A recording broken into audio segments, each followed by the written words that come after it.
Walmart is a busy place. Most people breeze in, grab a gallon of milk or a box of cereal, and leave without a second thought. The 24-hour supercenter is always flooded with lights, moving carts, and that familiar smell of floor cleaner mingling with produce. And among the thousands of products and dozens of employees, no one really pays attention to the unused corners of the vast building. But for Simon Harris, Walmart was more than a store. For 2 years, it was his home, a place he managed to live, undetected, right under the noses of workers, managers, and security. This story doesn't start with a dramatic heist or a night on the run. It starts quietly. Simon arrives in town with nothing to his name. A string of bad luck, a lost job, a few unpaid bills leads him to sleep in his car. But in summer, the heat is unbearable, and in winter, the chill seeps through the glass. One night, Simon walks the local supercenter's aisles for hours, killing time, blending in with late-night shoppers. When he spots a small, half-finished employee office near the garden center, quiet and unmonitored, something clicks. The walls are just drywall and plywood. A closed door hides an empty floor, unused. Most people would keep walking, but Simon isn't most people. He waits until the graveyards shift. He slips quietly through the door with his backpack. Inside, empty, dry, no windows. An outlet, old t-shirts, a forgotten vending machine. He sets his bag down. That first night, he's sure someone will bust in, but nobody comes. The store, alive just inches away, moves on, unaware. One night turns into a week, then a month. Simon develops a routine, making a bed from cardboard and banners. By night, he's a silent observer. Night crews, manager meetings, dawn deliveries.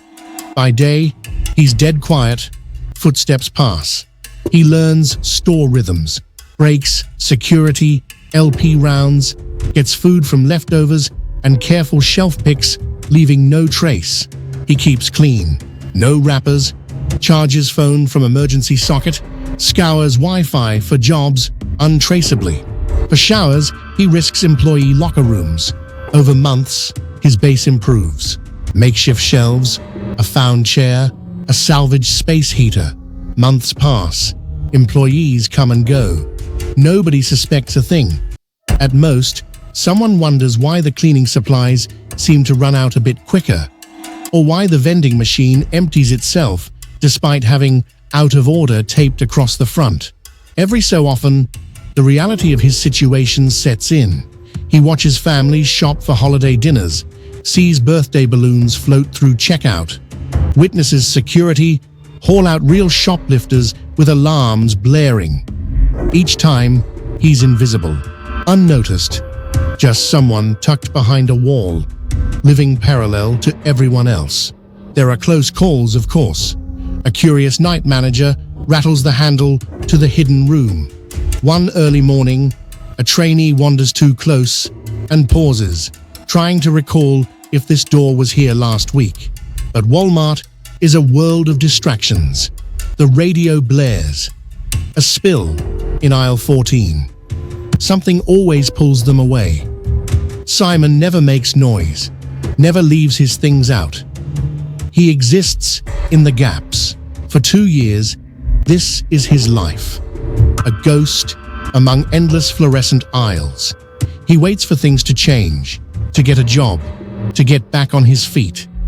But time passes differently in a place with no clocks, where day and night blur, where lives keep moving, and no one looks beyond the surface. Ultimately, Simon's story ends as quietly as it began.